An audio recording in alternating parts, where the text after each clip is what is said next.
কেমন আছো আমার প্রিয় শ্রোতা বন্ধুরা? আশা করছি সবাই খুব খুব খুব ভালো আছো। শুক্রবার মানেই আমাদের জাদুর ডায়েরির পাতায় ফুটে উঠবে একটি নতুন দুষ্টু মিষ্টি প্রেমের গল্প। তো আজ শুক্রবার আবারও চলে এসেছি একটি দুষ্টু মিষ্টি প্রেমের গল্প নিয়ে।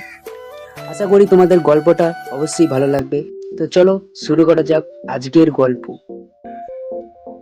আজ রাজুর উচ্চ মাধ্যমিক পরীক্ষার প্রথম দিন। লেখা শেষ করে বসে আছে আধ ঘন্টা হলো। ভাববেন না সব লিখে ফেলেছি, আসলে আর পারিনি। হঠাৎ রাজের চোখ গেল পাশের বেঞ্চে বসে থাকা একটি মেয়ের দিকে, যে অসম্ভব তাড়াতাড়ি লিখছে। রাজের চোখের পলক পড়ছে না, আর তার খাতা পাতা শেষ। লাল আর সাদা চুড়িদার পরা, দুই দিকে সুন্দর করে বিনিময় করা। পাশ থেকে দেখি বেশ ভালো লেগে গেল রাজের। এই মাঝে ঘন্টা বলল, স্যার ম্যামরা সবার খাতা নিতে শুরু করেছে। মেয়েটিরও লেখা শেষ হলো। উঠে দাঁড়িয়ে খাতাটা ম্যামের হাতে দিয়ে একটি দীর্ঘশ্বাস ফেলে বসে পড়ে এক ঢোক অনেকটা জল খেয়ে। ইতিমধ্যে সবাই ক্লাস থেকে বেরিয়ে গেছে, মেয়েটাও বেরোচ্ছে। রাজ মেয়েটার পেছনে। হঠাৎ মেয়েটিকে কেউ ডাকলো, রিয়া বলে, আর মেয়েটি চলে গেল। কিছু সময় পর এত ছেলে মেয়ের মধ্যে তাকে হারিয়ে ফেললো রাজ। বাড়ি আসার পর থেকে রিয়ার কথা বড্ড মনে পড়ছে রাজ। কেন জানে না, রিয়াকে খুব দেখতে ইচ্ছে করছে। পড়াতে কিছুতেই মন বসাতে পারছে না। রাজকে ভাবুক অবস্থায় দেখে ওর মা রুমে ঢুকে ঢুকে বলল, কি এত ভাবছিস? কাল ইংলিশ এক্সাম, তাকে ভুলে গেছিস? রাজ ভাবনা ছেড়ে বেরিয়ে এসে পড়ায় মন বসায়। পরের দিন আবার দেখতে পাই মেয়েটা, তবে আজ চুলে বিনি নেই। চুলটা রবার ব্যান্ড দিয়ে উঁচু করে তুলে বেঁধে রেখেছে। রাজ একভাবে তাকিয়ে থাকে রিয়ার দিকে। ঠিক এই সময়ে রীতা দেবী রাজকে লক্ষ্য করে আর দেখেন রিয়ার দিকে তাকিয়ে আছে।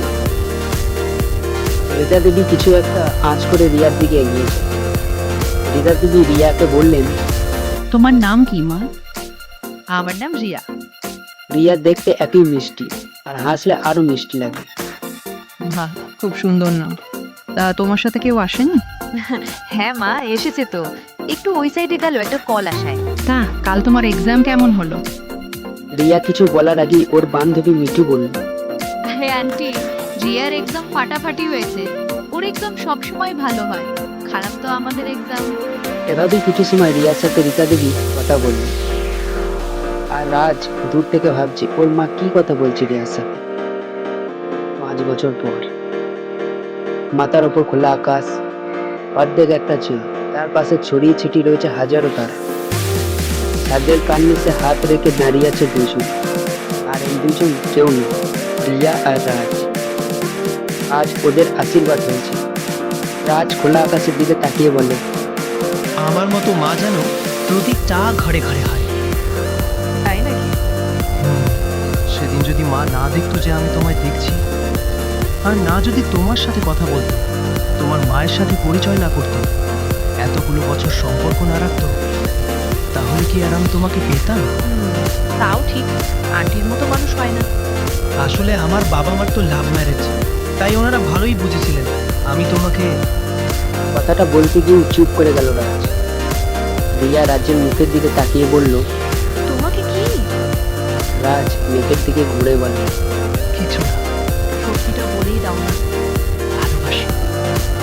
কথাটা বলার সাথে সাথে রিয়া রাজকে জড়িয়ে ধরল। রাজও নিজের বাহুর মধ্যে আবদ্ধ হলো রিয়া। প্রথম দেখেই তো তোমায় খুব মনে ধরেছিল আমার। আজ 5 বছর, অথচ কোনো দিন বলিনি। কেন বলনি?